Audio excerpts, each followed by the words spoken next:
Assalamualaikum warahmatullahi wabarakatuh. Innal hamdalillah nahmaduhu wa nasta'inuhu wa nastaghfiruh wa na'udzu billahi min syururi anfusina wa min sayyiati a'malina. May yahdihillahu fala mudilla lahu wa may yudlil fala hadiya lahu. Asyhadu an la ilaha illallah wahdahu la syarikalah wa asyhadu anna Muhammadan abduhu wa rasuluh. Allahumma shalli wa sallim wa barik ala Muhammad wa ala alihi wa ashabihi wa man tabi'ahu bi ihsanin ila yaumil qiyamah wa ba'd. Jamaah rahimakumullah, kita lanjutkan kajian kita mengenai yang pertama, penyebab maghfirah. Sudah cukup, sudah dianggap selesai, dalil-dalilnya sudah kita sampaikan. Nah, kemudian sekarang kebalikannya, penghalang, hal-hal yang menghalangi maghfirah atau ampunan dari Allah Subhanahu wa Ta'ala, yang Allah sama sekali tidak mau mengampuninya. Yang pertama, kafir. Selama orang itu kafir, maka sama sekali juga Allah tidak akan mengampuni dosanya. Wong dia tidak mau mengakui Allah sebagai Tuhan, maka tidak mungkin Allah mengampuninya.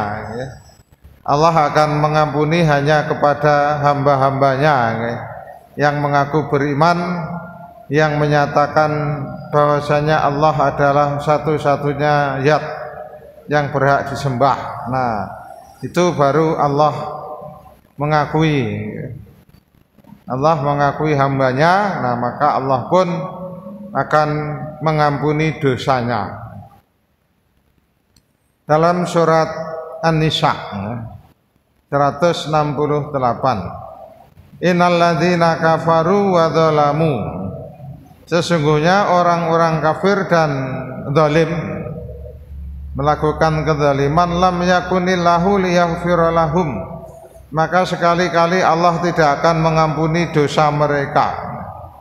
Wala liyahdiyahum tariqa, dan Allah tidak akan memberinya petunjuk ila tariqa jahannam, kecuali jalan menuju ke neraka jahanam. Khalidina fiha abada, yang mereka akan kekal di neraka jahanam. Maka orang-orang yang sama sekali tidak punya iman, maka dia menjadi ashab, penghuni. Yang namanya penghuni ya selamanya di sana, penduduk neraka jahanam. Adapun orang-orang yang beriman, orang-orang yang mempunyai iman, ke neraka mampir untuk membersihkan dosa-dosanya. Maka di dalam hadis diriwayatkan, man kana fi qalbihi misqala dzarratin minal iman dakhalal jannah. Barang siapa yang di dalam hatinya ada biji iman, meskipun hanya seberat biji sawi, dia akan masuk surga. Tapi masuk surganya paling akhir. Di dalam riwayat dia sudah dibakar sangat lama sehingga sudah menjadi segumpal arang, sudah menjadi arang. Kemudian ketika dosanya sudah habis oleh Allah, diambil arang itu, kemudian di dalam riwayat dimasukkan ke sungai kehidupan, Binahril Hayah. Maka ketika dia dicelupkan ke sungai itu, nah tiba-tiba dia menjadi seorang manusia. Kemudian ditanya oleh Allah, gerangan apa amal solehmu yang menyebabkan kamu bisa selamat dari neraka? bisa bebas dari neraka. Hadisnya panjang ini ceritanya. Nah, kemudian orang tadi mengatakan, aku juga tidak merasa punya amal soleh sama sekali, kecuali satu keyakinan. Apa keyakinanmu? Dulu ketika aku akan mati, aku berwasiat kepada anakku, nanti kalau aku mati maka bakarlah aku sampai menjadi abu, kemudian sebarlah abunya ke seluruh penjuru, disebar kemana saja, ke seluruh penjuru. Untuk apa? Kenapa kok abunya harus disebar ke seluruh penjuru? Agar nanti aku tidak dibangkitkan. Nah itu, Adi masih punya keyakinan kalau nanti dia akan dibangkitkan di hari kiamat. Jadi dia masih punya keyakinan, karena takutnya kalau nanti dibangkitkan di hari kiamat, nah dia berwasiat agar jenayahnya dibakar sampai menjadi abu, kemudian abunya disebar ke seluruh penjuru. Nah keyakinannya ketika abunya disebar ke seluruh penjuru, dia tidak bisa dibangkitkan karena abunya tersebar kemana-mana. Tetapi Allah Maha Kuasa, Allah masih bisa membangkitkan yang seperti itu. Kemudian dalam sebuah hadis ini diriwayatkan, hadis riwayat Imam Ahmad, Imam Nasai nomor sekian dan sekian, lafadz Imam Ahmad. Ada sedikit perbedaan redaksi antara Imam Ahmad dan Nasai. Saya tidak hafal perbedaannya. Tapi kalau mau mencari, nah di sini sudah saya tulis nomornya. Dari Abi Idris qala, sami'tu Muawiyah, aku mendengar Muawiyah berkata, ya sami'tu, aku mendengar Rasulullah sallallahu alaihi wasallam yaqulu bersabda, kullu dzambin asallahu ayyahfirahu. Setiap dosa, nah ini setiap dosa mudah-mudahan akan diampuni oleh Allah. Seluruh dosa bisa jadi akan diampuni oleh Allah. Illar rajulu yamutu kafiron. Nah di sini, kecuali seseorang yang mati dalam keadaan kafir. Nah ini tidak mungkin diampuni, seperti ayat di atasnya tadi. Awir rajulu yaktulu mu'minan muta'ammidan, atau seseorang yang membunuh seorang mukmin dengan sengaja. Seorang membunuh mukmin tanpa ada salah, membunuh sengaja seorang mukmin. Kalaupun toh salah, dia juga tidak berhak membunuh. Yang berhak membunuh adalah al-gujo, setelah mendapat perintah dari hakim. Setelah hakim memutuskan ini bersalah, hukumannya mati, nah baru al-gujo melaksanakan hukuman itu. Tapi kalau kita sendiri membunuh tetap tidak boleh, meskipun saudara kita dibunuh. Saudara kita dibunuh, kita ingin menuntut balas, kita membunuh langsung itu juga tidak boleh. Nah, karena kalau begitu nanti akan saling balas membunuh, keluarganya yang dibunuh dendam, kemudian membunuh, lah itu terus menerus tidak akan habis. Nah, maka yang berhak membunuh ketika ada yang membunuh adalah al-gujo. Nah, yang al-gujo itu pun atas perintah hakim, atas perintah pengadilan negara. Nah begitu dalam hukum Islam, tidak langsung membunuh, tidak boleh. Berikut, jadi sekali lagi kufur, maka selama seseorang tidak punya iman sama sekali, nah maka tempatnya adalah neraka, khalidina fiha abada. Nah ayatnya jelas, mereka kekal selama-lamanya berada di neraka. Berikut, syirik. Maka syirik itu pada dasarnya juga kekafiran.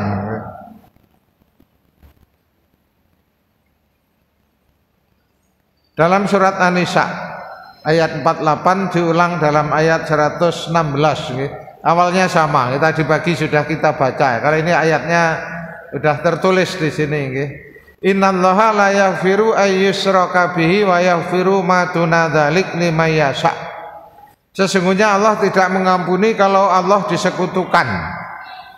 Jadi Allah tidak mengampuni dosa syirik, dan Allah mengampuni yang selain syirik itu liman yasha, bagi siapa saja yang dikehendaki.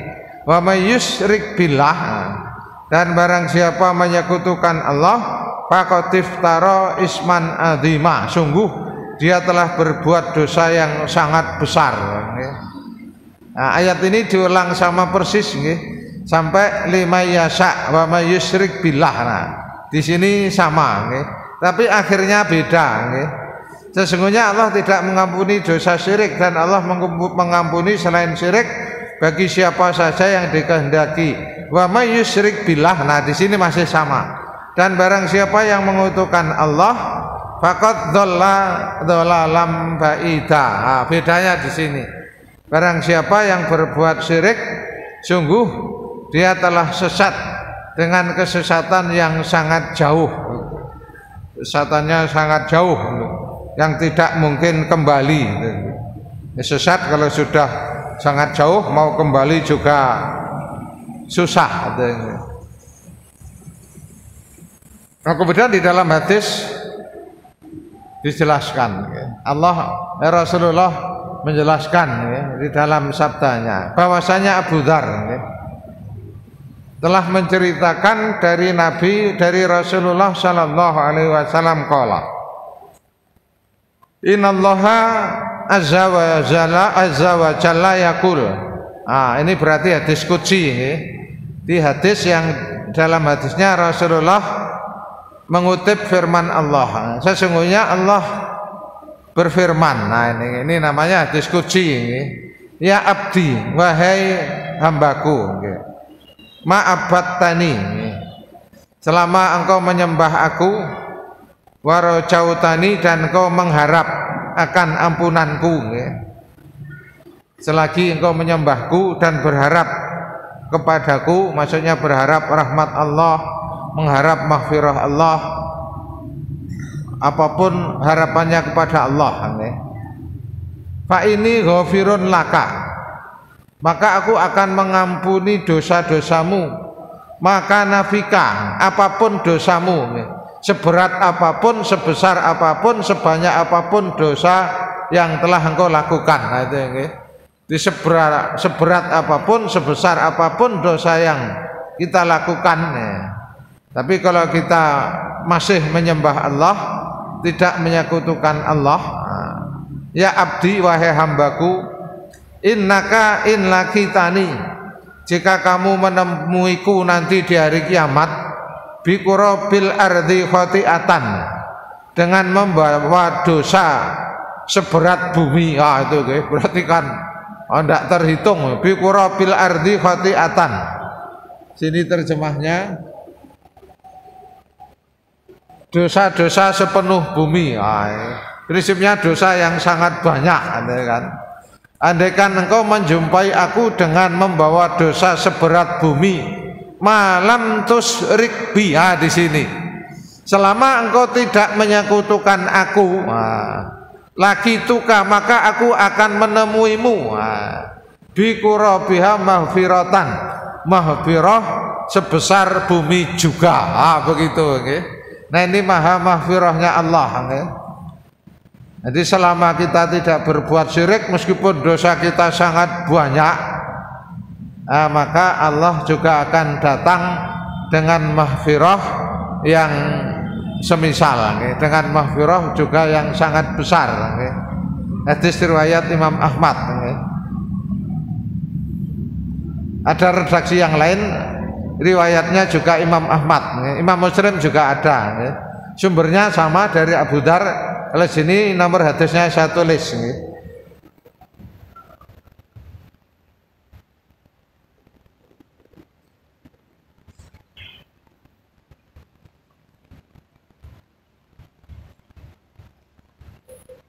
Maaf, mau bersin tidak jadi.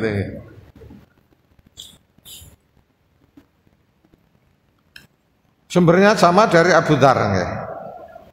Lau anna abdi, andaikan hambaku, istakbalani, mendatangiku nanti di hari kiamat, biqurabil ardi khotoya, dengan dosa seberat bumi,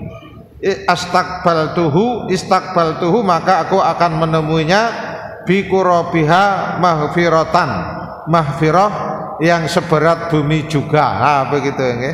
Yang ini riwayat Muslim. Kalau ini yang paling populer ini. Ini aslinya hadisnya panjang, cuma saya ambil bagian belakangnya saja. Redaksi yang sama tadi. Waman lakiyani bikurobil ardi. Barang siapa yang menemuiku seberat dengan membawa dosa seberat bumi, ya. Bahasanya sama, ya. Cuma redaksi Arabnya beda. La yusrik bi syai'an, selama dia tidak menyekutukan aku, laki tuhu maka aku akan menemuinya bimisliha mahfiratan, mahfirah semisal itu juga, ya. Mahfirah yang sangat besar juga, ya. Tapi syaratnya dia tidak berbuat syirik, syaratnya dia tidak pernah menyekutukan Allah, ya. Maka syirik memang dosa paling besar, ya. Di ayat yang sudah kita baca tadi, Allah tidak akan mengampuninya selama dia belum taubatan nasuha, ya. Satu lagi, nah setelah ini kita menjawab beberapa pertanyaan, ya.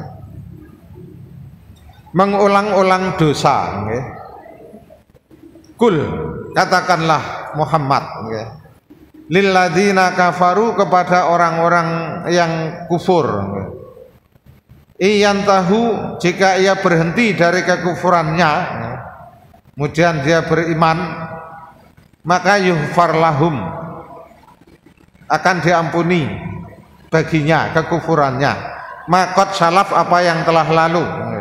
Wa iyaudu, tapi dia jika kembali kepada perbuatan dosa,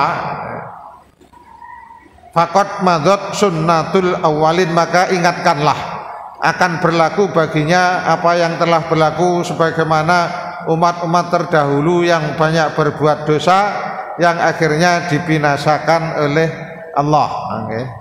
Ini yang namanya tobat harus betul-betul tobat. Kalau masih mengulang dosa, itu belum tobat nasuha. Kalau orang Jawa istilahnya kapok lombok. Orang kalau kepedesan itu seolah-olah kalau sudah kepedesan itu tidak akan lagi mau makan sambal. Tapi begitu pedesnya hilang, dia masih makan sambal lagi, itu kan. Kalau orang Jawa istilahnya kapok lombok. Menyesalnya hanya sebentar, tapi kalau pedesnya hilang, dia akan makan sambal lagi. Nah, maka kalau taubatan nasuha itu disebut dengan lupa saya, kapok encit, encit istilahnya. Kalau sudah encit tidak akan mengulang, begitu. Kemudian ada penjelasan, ada keterangan dari sahabat Abdullah bin Umar, dari Ali ibnu Zaid, dari Ayyub ibnu Abdullah, yang mengatakan bahwa ketika ia berada di hadapan Abdullah bin Umar, datanglah menghadap kepadanya seorang lelaki yang langsung bertanya kepadanya, sesungguhnya Allah Subhanahu wa ta'ala telah berfirman, dan perangilah mereka supaya jangan ada fitnah lagi, dan supaya agama itu semata-mata bagi Allah. Ibnu Umar menjawab, kami telah berperang hingga tidak ada fitnah lagi, sedangkan kalian berperang agar tidak timbul fitnah lagi, dan agama itu bagi selain Allah. Nah, ceritanya waktu itu, pada zaman sahabat, dia berperang kan untuk menghentikan fitnah, siksaan-siksaan orang kafir terhadap orang Islam. Tetapi masa setelah itu, ketika umat Islam sudah di atas angin, umat Islam punya kekuasaan, nah, timbul fitnah dari orang-orang di luar orang Islam, di luar orang-orang negara Islam. Nah, kalau itu memang harus diperangi, tetap diperangi. Tapi kalau dia akhirnya beriman, nah, maka sudah tidak boleh diperangi. Tapi kalau memberontak lagi, ya diperangi. Nah, begitu dalam hukum Islam. Dalam hukum Islam, jadi kalau bugot istilahnya, bugot memberontak, Nah, ada orang memberontak, negara Islam memang hukumnya diperangi. Begitu. Kemudian kita jawab beberapa pertanyaan ya. Nanti kalau waktunya masih akan kita lanjut ya. Tanya Ustadz, saya sudah lama menderita sinusitis ya. Saya hanya menggunakan obat yang diminum dulu, tapi sekarang dikasih obat semprot di hidung.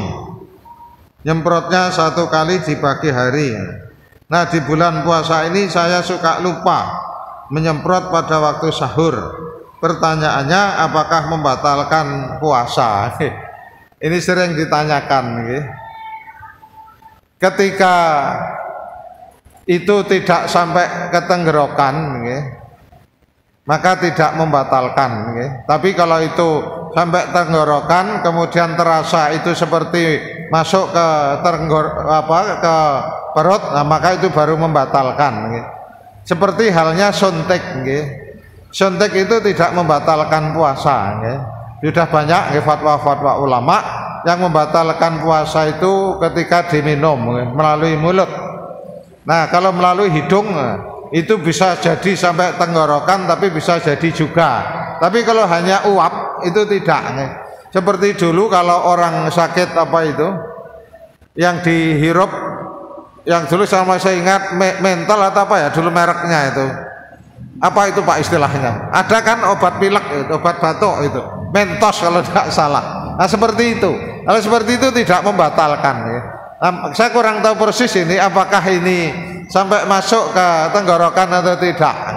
Kalau tidak sampai masuk ke tenggorokan tapi tidak masalah, hanya uap. Kalau hanya uap tidak masalah. Tapi kalau cairan yang akhirnya masuk ke tenggorokan, nah maka memang itu membatalkan. Begitu. Berikut.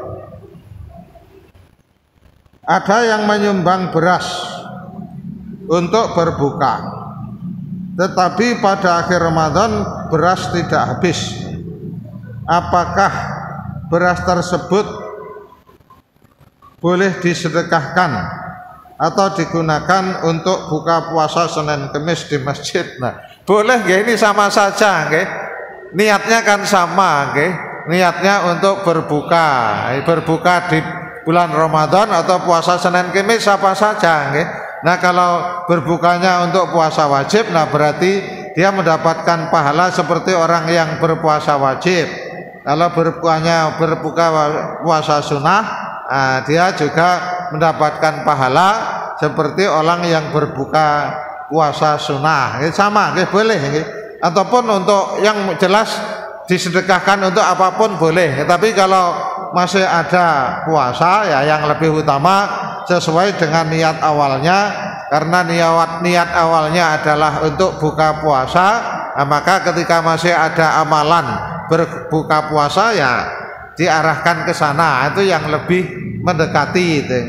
Tapi ketika sudah tidak ada buka bersama ya sudah disedekahkan kepada siapapun yang membutuhkan. Nah begitu. Manusia tidak ada yang luput dari dosa kecil terutama. Sudah bertobat tapi berulang lagi, seperti melihat sesuatu yang karena apa ini telekomunikasi, teknologi yang canggih yang akhirnya sulit untuk menghindari itu. Bagaimana, apakah akan diampuni? Kalau dosa kecil, yang namanya dosa kecil itu kadang memang sulit dihindari, kadang kita tidak sengaja melakukan. Maka doa yang kemarin kita sampaikan itu senantiasa dibaca. Ini kemarin Pak Ustadz Najamuddin juga sudah mengirim di grup, maka itu dihafal. Itu salah satu doa yang juga menggugurkan dosa. Yang ini Rasulullah biasa membacanya ketika sujud, tapi di luar sujud juga boleh dibaca. Doa yang biasa dibaca sujud dibaca di luar boleh, tapi kalau yang disunahkan di luar dibawa ke sujud yang itu tidak boleh. Yang itu tidak boleh. Tapi kalau doa yang di sujud kita baca di luar sujud, boleh mungkin kita lupa mau baca di sujud, nah maka boleh juga dibaca kapanpun kalau seperti ini. Allahumma firli dzambi kullahu dikkahu wa jillahu wa awwalahu wa akhirahu wa alaniyatahu wa sirrahu. Nah, ini kaitannya memang dosa kecil, ini dosa kecil, karena kalau dosa besar itu betul-betul harus taubatan nasuhan. Kalau dosa kecil itu beristighfar saja menggugurkan dosa. Bahkan berwudu kan di dalam hadis itu, berwudu menggugurkan dosa. Nah, termasuk zikir ini, ada beberapa zikir itu yang menggugurkan dosa. Termasuk tasbih, tahmid, takbir yang kita baca setiap sholat 33 kali itu. Di dalam hadisnya, barang siapa yang membaca zikir itu, maka dosa-dosanya akan diampuni meskipun misla zabadil bahar, meskipun dosanya sebanyak buih di laut. Nah, itu hadisnya itu. Ada hadisnya itu. Jangan kalau baca akan ketemu. Atau membaca subhanallahil azim, subhanallah wa bihamdi. Oh, yang ini cuma subhanallah wa bihamdi, subhanallah wa bihamdi, man qalaha, barang siapa yang membacanya mi'ata marrah, sebanyak 100 kali, maka ghufira lahu, maka diampunilah dosa-dosanya meskipun misla yabadil bahar, sama meskipun sebanyak buih di laut. Nah, itu nggih. Jadi kalau dosa-dosa kecil, nah maka beberapa zikir, nah itu akan menggugurkan dosa-dosanya meskipun sebanyak buih di laut, termasuk berwudu tadi. Kalau berwudu kan ketika membasuh wajah, dosa yang dilakukan oleh wajah kita mungkin melihat sesuatu yang tidak seharusnya dilihat, maka gugurlah dosa-dosa dari wajahnya. Tangan kita melakukan sesuatu yang tidak seharusnya, ketika kita membasuh tangan, maka gugurlah dosa-dosa itu dari tangannya. Dari kaki kita juga begitu, mungkin kaki kita melangkah ke tempat yang tidak seharusnya, atau kaki kita menendang sesuatu yang seharusnya tidak ditendang. Nah, maka ketika kita membasuh kaki, nah maka gugurlah dosa-dosanya. Nah, begitu. Begitu, nggih. Jadi kalau dosa-dosa kecil, nah maka ada beberapa amal, beberapa doa, beberapa zikir. Nah, yang dengan zikir itu, nah dosa-dosanya akan gugur. Nanti insya Allah sudah saya tuliskan, amal-amal penggugur dosa, amalan-amalan yang menggugurkan dosa, termasuk beberapa zikir. Saya ingat saya sudah saya tulis. Nanti insya Allah juga akan kita bahas setelah ini selesai. Ini yang masih kaitannya tentang dosa, tentang taubat, tentang maghfirah.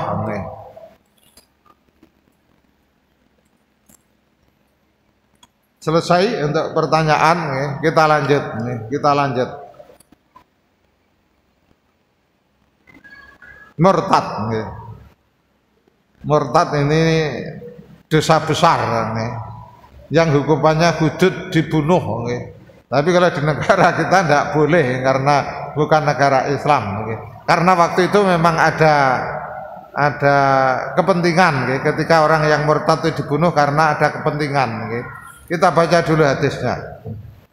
Innalladzina amanu, sesungguhnya orang yang beriman, summa kafaru, kemudian dia kafir lagi, summa amanu, kemudian beriman lagi, summa kafaru, kemudian kafir lagi, summa zdadu kufran, kemudian kekafirannya bertambah-tambah, lam yakunillahu liyaghfira lahum, maka sekali-kali Allah tidak akan pernah mengampuni dosa mereka, wala liyahdiyahum sabila, dan sekali-kali Allah juga tidak akan membimbingnya ke jalan yang lurus. Nah, ini berarti sudah mempermainkan agama. Beriman, ada keperluan, kepentingan kafir, ada kepentingan terhadap orang Islam, beriman lagi, ada kepentingan terhadap orang kafir, kafir lagi. Nah, ini sudah mempermainkan agama. Maka yang seperti ini sekali-kali Allah tidak akan mengampuni mereka. Dulu ada artis, masih kecil waktu itu, tahun 80-an berapa, ada seorang hadis karena ingin menikah dengan artis muslim akhirnya dia masuk Islam, kemudian cerai, ketika cerai kafir lagi, kemudian ingin menikah lagi dengan Islam lagi. Wah, ini sudah berat, Allah tidak akan pernah mengampuni kalau yang demikian. Nah, kemudian penjelasan dari hadis ini dari sahabat Ali. An Aliin, dari sahabat Ali radhiyallahu an qala yustatabu lil murtadi thalasan. Orang yang murtad disuruh bertobat sebanyak 3 kali. Kalau sudah murtad disuruh bertobat 3 kali. Summa tala hadil ayah.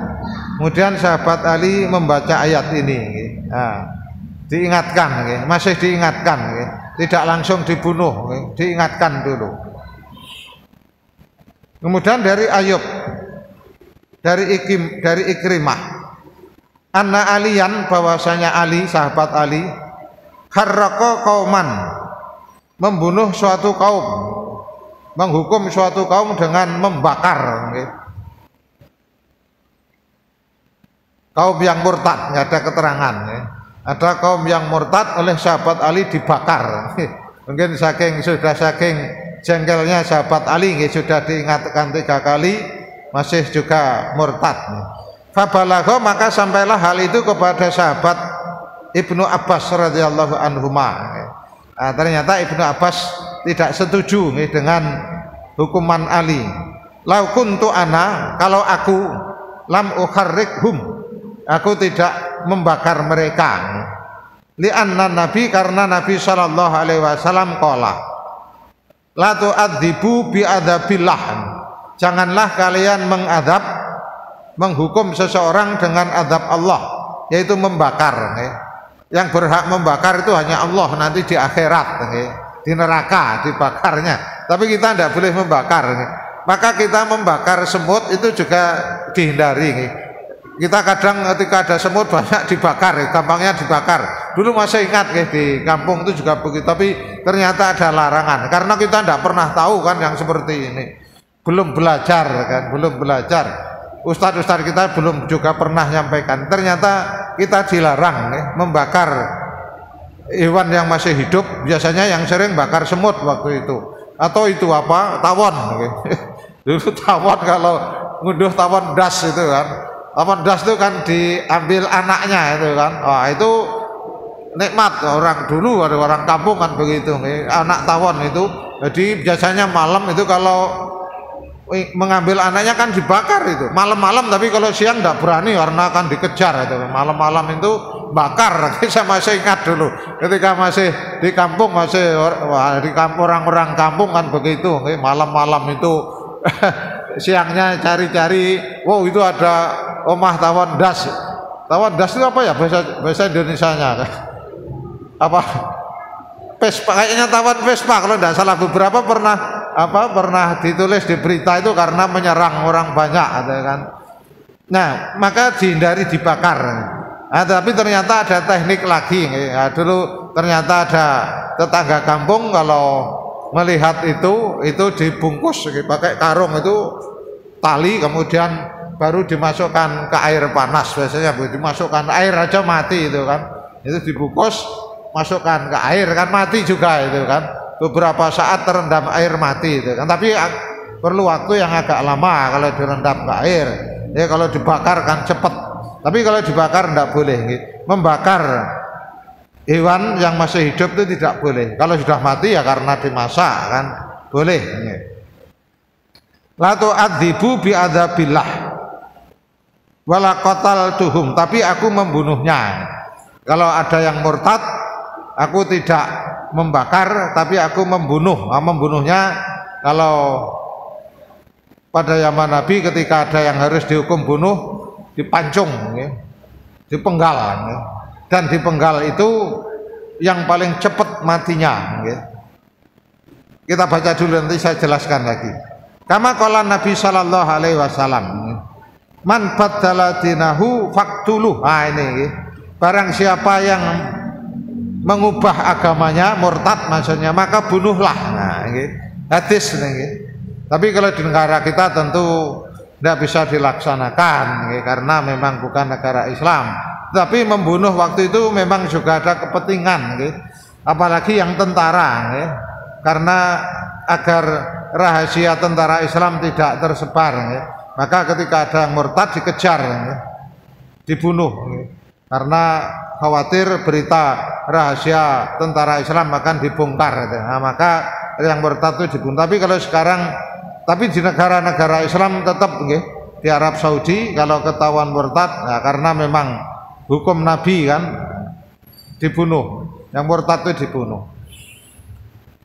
Nah, maka jamaah rahimakumullah, kembali ke tadi, la tu'adzibu bi adzabillah, janganlah kalian mengadab dengan azabnya Allah, yaitu dalam arti membakar. Nah, tetapi bunuhlah, penggal. Nah, di penggal ini cara membunuh yang paling sedikit, paling sebentar merasakan sakit. Jadi saya masih ingat ketika bomber Bali itu, Amrozi, Imam Samudra, Ali Ghufron itu, yang akhirnya dieksekusi di Nusa Kambangan waktu itu. Waktu itu saya terus ngikuti beritanya karena menarik, perjuangan seorang Muslim meskipun tidak benar menurut mayoritas ulama, tapi keyakinan mereka luar biasa. Ketika mereka akhirnya dihukum eksekusi, mereka minta, aku minta hukumannya dipancung. Tapi karena di Indonesia tidak ada yang dilatih, tidak ada yang berani, tidak ada yang berani mancung. Indonesia kan harus tembak, kan hukuman mati kan ditembak. Ditembak itu pun oleh 7 orang, satu regu 7 orang. 7 orang itu yang ada pelurunya cuma 1 tuh. Saya baca itu bagaimana hukuman eksekusi itu, yang 7 orang tapi yang ada pelurunya kan cuma 1. Nembaknya di jantung, jantungnya bocor, darahnya keluar, habis mati. Itu butuh matinya lumayan lama, dan ketika dalam sekian menit tidak mati, maka komandannya nambah tembakan di kepala. Aturannya begitu. Aturan eksekusi di Indonesia ada, dulu pernah dimuat di koran. Saya kebetulan bacanya pas eksekusinya Amrozi. Amrozi waktu itu yang paling lama, lebih dari 2 menit tidak mati, Pak. Masih hidup, kemudian ditambah.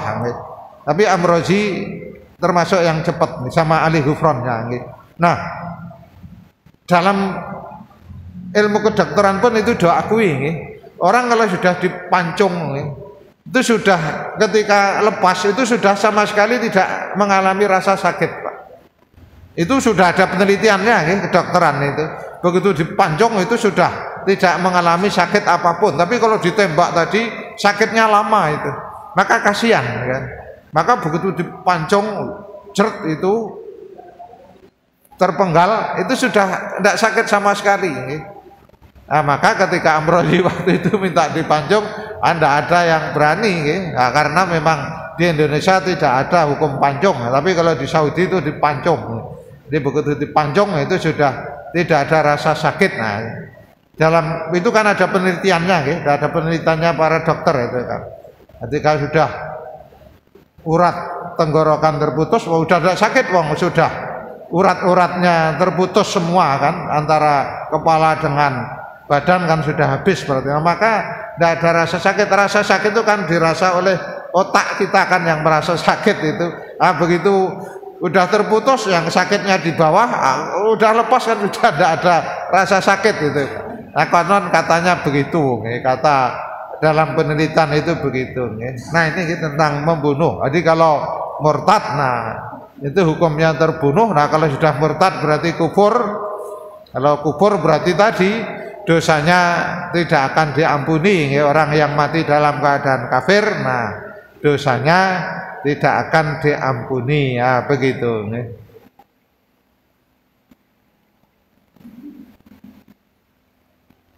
Mengaku kekasih Allah, anak Allah, tetapi mengingkari perintah-perintah Allah.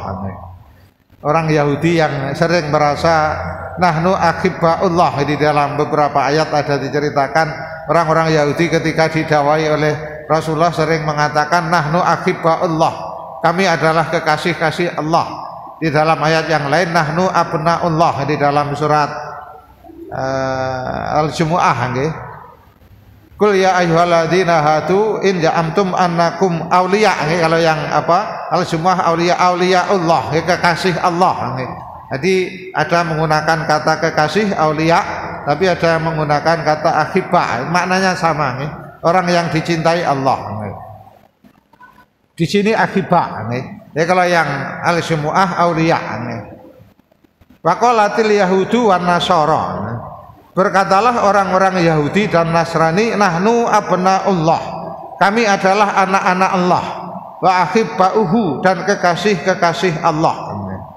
Kul, maka katakanlah, falima yu'adzibukum bidunubikum, lalu kenapa Allah menghukummu, menyiksamu dengan dosa-dosamu jika kamu merasa mengaku anak Allah, kekasih Allah?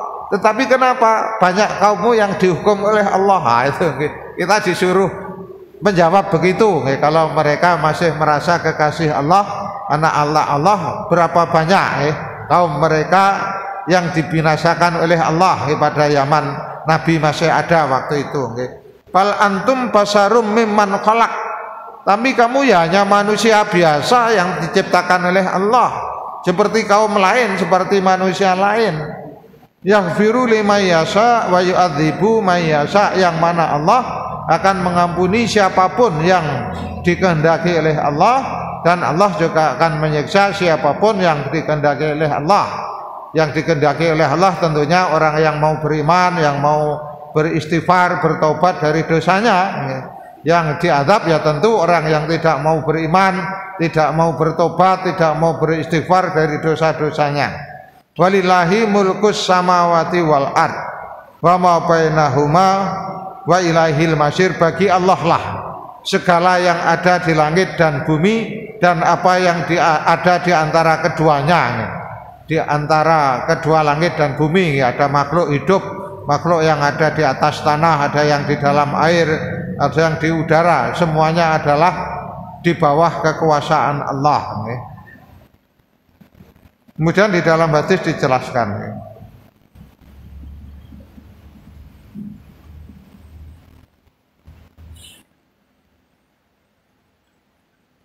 dari Anas bin Malik di sini. Qala marron Nabi, lewatlah Nabi sallallahu alaihi wasallam fi nafarin fi askabihi. Nabi sedang berjalan, saat itu Nabi melewati anak kecil, sedangkan anak kecil berada di tengah-tengah jalan. Jadi ketika Nabi sedang lewat dengan beberapa sahabatnya, tiba-tiba ada anak kecil yang di tengah jalan. Falamma ra'at ummuhul qauma khasiyat ala waladiha ayyuta. Nah, tiba-tiba ibunya melihat, yang ibunya histeris, takut kalau anaknya terinjak oleh Nabi dan sahabatnya yang sedang lewat. Fa'at balat tas'a. Kemudian ibunya tadi segera datang. Nabi dia segera mendatangi anak itu. Ia lari, kemudian ia berkata, anakku. Khawatir ya kan. Dia segera meraih anaknya. Wa sa'at fa'akhadatu, maka dia pun meraihnya. Faqala al-qaum, maka sahabat Nabi mengatakan, ya Rasulullah, makanat hadhihi litulqiyabnaha finnar. Wahai Rasulullah, ibu ini tidak akan mencampakkan anaknya ke dalam neraka. Khawatir, diibaratkan kalau kita takut, kalau anaknya takut ke dalam api, seharusnya terjemahnya api yang benar. Kalau neraka kurang tepat, yang neraka nanti di bawahnya. Qala fakhaffadhum Nabi sallallahu alaihi wasallam wa qala. Kemudian Nabi sallallahu alaihi wasallam menahan mereka, lalu bersabda, tidak, demi Allah, dia tidak akan mencampakkan kekasihnya ke dalam neraka. Ini untuk kiasan ayat tadi, Andaikan kamu itu kekasih Allah, tentunya tidak mungkin Allah mencampakkan kalian ke neraka, karena seseorang yang mencintai orang yang dicintainya tidak mungkin membiarkannya terjerumus ke dalam kebinasaan. Lalu kenapa Allah malah mengadabmu, menyiksamu, menyiksa sebagian kaummu terdahulu, kalau kalian menganggap sebagai kekasih-kekasih Allah? Maka kalau mengaku kekasih Allah, ya seharusnya menjalankan segala yang diperintahkan oleh Allah. Oh, ini yang Jumu'ah ternyata sudah saya tulis di sini. Oh, sudah lebih 25. Satu ayat saja. Qul ya ayyuhalladzina hadu in ya amtum annakum awliya'u lillah fatamannawul mauta in kuntum shadiqin. Katakanlah Muhammad kepada orang-orang Yahudi, jika kalian menganggap sebagai kekasih-kasih Allah selain manusia yang lain, maka berharaplah kematian jika kalian memang benar. Tetapi wala yatamannawnahu abada, sekali-kali mereka tidak berani mengharap kematian karena apa yang telah mereka berbuat, dan Allah Maha tahu terhadap orang-orang yang telah berbuat zalim. Nah, ini hanya ngaku-ngaku. Kalau kita mengaku ahlu sunnah, ya harus kita kerjakan sunnah itu. Jangan hanya mengaku ahlu sunnah tapi banyak melakukan perbuatan bid'ah. Nah, tidak boleh. Hanya pengakuan, harus kita buktikan. Kalau kita mengaku ahlu sunnah, maka sunnah Nabi harus kita kerjakan. Yang bid'ah harus kita tinggalkan. Seharusnya begitu. Banyak saudara kita selalu bangga ahlu sunnah wal jamaah, kemana-mana aswaja. Aswaja itu singkatan ahlu sunnah wal jamaah, tapi perbuatannya banyak yang jauh dari sunnah Rasulullah Shallallahu Alaihi Wasallam. Saya kira begitu persiapan untuk berbuka. Demikian, semoga bermanfaat, mendapat ridho dari Allah Subhanahu Wa Taala. Assalamualaikum warahmatullahi wabarakatuh.